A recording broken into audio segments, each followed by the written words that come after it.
கேட்கிறோ சபையோர்களே, கேட்கிறோ ஜென்ம செய்ய போவனர்களே, கேட்கிறோ ராஜநந்தன.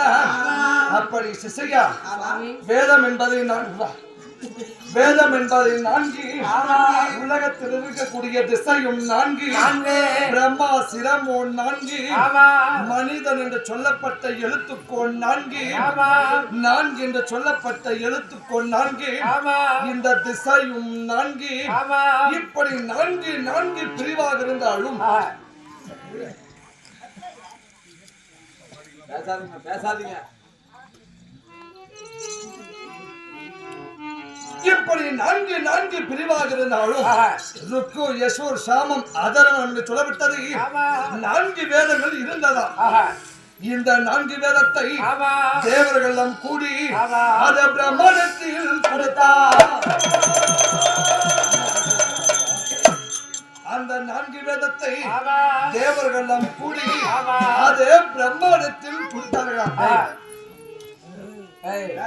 வேதத்தை பிரம்மதேவனத்தில் கொடுக்கின்ற போது அதுல ஒரு நிபந்தனை. என்ன நிபந்தனை என்றால் ருக்கு யசூர் சாமம் என்று சொல்லப்பட்டது 3 வேதத்தை பாரணம் செய்ய வேண்டும்.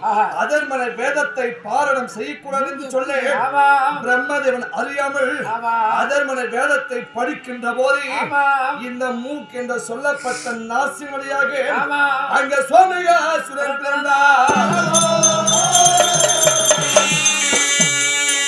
இந்த மூக்கு என்று சொல்லப்பட்ட காற்றின் வழியாக ஒரு சோமகாசுரன் பிறந்து 4 வேதத்தை திருடிக்கொண்டு அவன் திருப்பார்க்கடலில் மறைந்தான். 4 வேதத்தை திருடிக்கொண்டு அவன் திருப்பார் கடலில் ஓடி மறைந்தான். பிரம்மதேவன் பார்த்த தந்தை கடவுளுடைய மகா விஷ்ணுவிடத்தில் முறையிடுகிறார். என்னவென்று, ஆனால் தந்தையே உங்கள் வார்த்தையை கேட்காம அதர்மனை வேதத்தை வாசிக்கின்ற போது மூக் என்று சொல்லப்பட்ட நாசி வழியாக சோமகாசுரன் பிறந்து 4 வேதத்தை திருடிக்கொண்டு அவன் திருப்பார் கடலில் ஓடி மறைந்தான் என்று தந்தையர் எடுத்த பிரம்மதேவன் சொல்ல மகா விஷ்ணு பார்த்தார். நீரிலே வேகமாக செல்லக்கூடிய வாகனம் என்ன வாகனம் தெரியுமா? ஆமையா? ரொம்ப வேகமா போகுது. வேகமா போகுதுங்க. விசுவோ பேசுமா? ஆமான்னு தானப்பா. எவ்வளவு வேகமா போகுது தெரியுமா அது? நீ சொல்வது கிடைக்காத சசிகா. நீரிலே வேகமாக செல்லக்கூடிய வாகனம் என்ன வாகனம் தெரியுமா? அது மீன் வாகனம். உலகத்தை காண்பதற்குரிய சாட்சாது எம்பெருமான் பார்த்தார். என்ன தெரியுமா செய்தாரு? சேல்கண் என்று சொல்லப்பட்டேன். சேல்கண்டை மீன் மச்சாதாரும் எடுத்தார். சேல்கண்டை மீன் மச்சாவதாரம் எடுத்து திருப்பார் கடலில் குதித்து 1 நாள் 2 நாள் கிடையாதம்மா 27 நாட்களும் சோமகாசுரத்தில் சண்டை செய்து 4 வேதத்தை கைப்பற்றி அவர் தேவர் சபையில் வைத்தார். தேவர்கள் எல்லாம் பார்க்கின்றார்கள். ஓஹோ, அசுரர்கள் கைப்பற்றினால் வேதமலம் முன்னும் பின்னும் சிக்கப்பட்டுள்ளது. இந்த சிக்கை திருத்தி விட வேண்டுமானால் நேரமாக குறைந்த வேண்டுமானால் யார் வேணுமா? ஞானமாக குழந்தை வேண்டும் கேட்டாரா? ஞானமாக குழந்தை என்று யாரும் பார்த்தார். பராச முனிவருக்கோ மச்சகாந்தி அம்மையாருக்கோ பவனத்தில் 27 நட்சத்திரம் ஒன்றாக கூடுகின்ற போது ஒரு ஆணும் பெண்ணும் சேர்ந்தால் ஞானமாக குழந்தை பிறக்கமா. அதை தற்போது பராச முனிவரையோ மச்சகாந்தி அம்மையாரோ பவனத்தில் 27 நட்சத்திரம் ஒன்றாக கூடுகின்ற போது இவர் சேர்கிற போது அங்கே யார் பிறந்து அந்த வியாதி வேசரை அழைத்தார். அந்த வியாதிகளை அழைத்து தேவர்கள் எல்லாம் சொல்லுகிறார்களா? ஆனால் சுவாமி குருநாதா, அசுரர்கள் கைப்பற்றலா வேதமலம் முன்னும் பின்னும் சிக்கப்பட்டுள்ளது சுவாமி. இந்த சிக்கை நீங்கள் தான் திருத்தி எழுத தர வேண்டும் என்று கேட்டாரா? தேவர்கள் சொல்லுகிற போது சுவாமி அசுரர்கள் கைப்பற்றனால் வேதமலம் முன்னும் பின்னும் செக்கப்பட்டுள்ளது சுவாமி. இந்த சிக்கை நீங்கள் தான் திருத்தி எழுத தர வேண்டும் என்று கேட்டாரா? அதுக்கு வேதவேச சொல்லுகிறார்.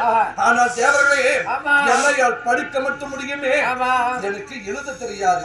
எனக்கு நல்லா நான் படிப்பனே தவிர எனக்கு எழுத வராது என்று சொல்ல இந்த உலகத்துக்கு முந்தி கடவுள் என்று சொல்லப்பட்டு அந்த விநாயக பிரமாணை இறைத்தார்.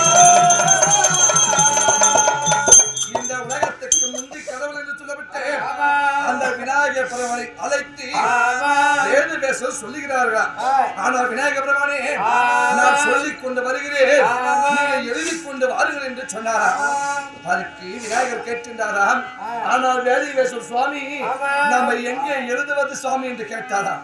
அதுக்கு வேதவியாசர் சொன்னாரா, விநாயக பெருமானே இந்த மண்ணில் எழுதினால் மறைந்து விடும், தண்ணீரில் எழுதினால் அழிந்து விடும், இந்த வானத்தில் எழுதினால் எட்டாது என்று இமயகிரி மலையை ஒரு ஏடாக வைத்து, ஏடுனா இப்ப பேப்பர் அப்ப ஏடுனாங்க, இமயகிரி மலையை ஒரு ஏடாக வைத்து விநாயகர் வலது தந்தத்தை உடைத்து, இப்ப கூட விநாயகர் கோயிலுக்கு போனீங்கன்னா வச்சுக்க அவருடைய தந்தம் முறிஞ்சிருக்கும், அந்த வலது தந்தத்தை உடைத்து வேதவியாசர் சொல்ல சொல்ல விநாயகர் பெருமான் எழுதினாரா.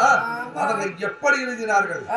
வரி வரியாகவோ, சொல்லு சொல்லாகவோ, முத்து முத்தாகவோ, கோடு கோடாகவோ இப்படி எழுதிய முடித்தார்.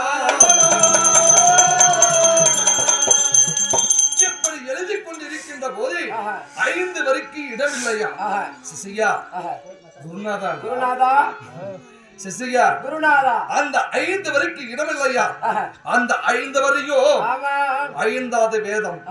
அந்த 5வது வேதமோ புண்ணிய சரித்திர கதை. இந்த பாரத கதை, இந்த பாரத கதையில் சிவபுராண கலந்த நாடகம்.